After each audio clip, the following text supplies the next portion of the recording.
Houston. I'm going to read you my favorite book. It's called Gaston.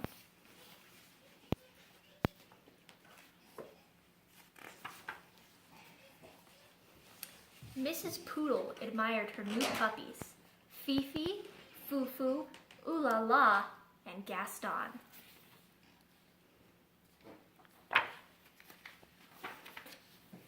Would you like to see them again? Fifi, Fufu, Ooh La La, and Gaston. Perfectly precious, aren't they? Mrs. Poodle thought so too. The puppies grew, as puppies do. 3 were no bigger than teacups. The 4th, however, continued to grow and grow until he was the size of a teapot.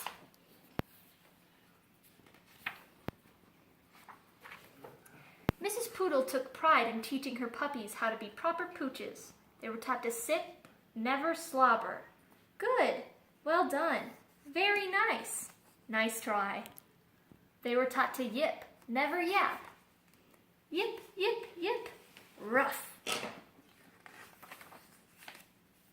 And they were taught to walk with grace, never race, tip, toe, tippy-toe, whoa! The puppies were also taught how to look pretty in pink, nibble their kibble, and ride in style. Whatever the lesson, Gaston always worked the hardest, practiced the longest, and smiled the biggest. Mrs. Poodle was very pleased with all her puppies, Fifi, Fufu, Ooh La La, and Gaston. Spring arrived, and the mother was eager to show off her darlings. She took them to the park for their very first stroll in public. There was so much to see. Daffodils, ducklings, dogs. Oh dear, who do we have here? Rocky, Ricky, Bruno, and Antoinette? Would you like to see them again? Rocky, Ricky, Bruno, and Antoinette. This was more than a little awkward. The mother sized up the pups. The pups sized up one another. It seems there's been a terrible mistake, Mrs. Bulldog said, breaking the silence. Oui, oui, Miss Poodle agreed sadly. Whatever shall we do? Mrs. Bulldog could not come up with an answer. I guess we'll let them decide, she replied at last. Gaston and Antoinette were young, but even they could see that there had been a mix-up. 2 puppies began to circle each other around the group. Gaston walked with grace. Antoinette raced. Gaston yipped. Antoinette yapped.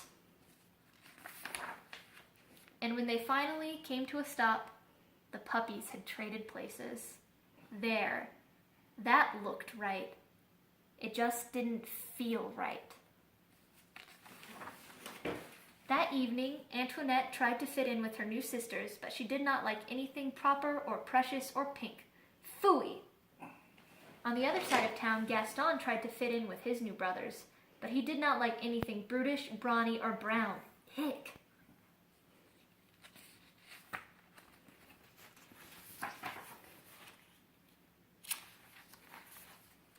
Antoinette and Gaston were the only ones who were having a hard time adjusting. Weren't the only ones.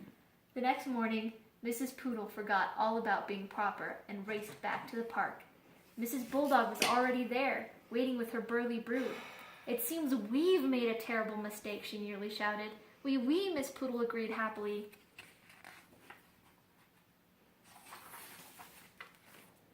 This time, Gaston and Antoinette wasted no time trading places.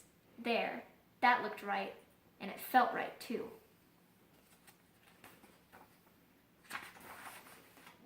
From that day forward, the families met in the park every afternoon to play.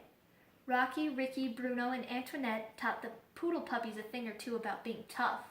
Likewise, Fifi, Fufu, Ooh La La, and Gaston taught the bulldog puppies a thing or two about being tender. And many years later, when Gaston and Antoinette fell in love and had puppies of their own, they taught them to be whatever they wanted to be. The end.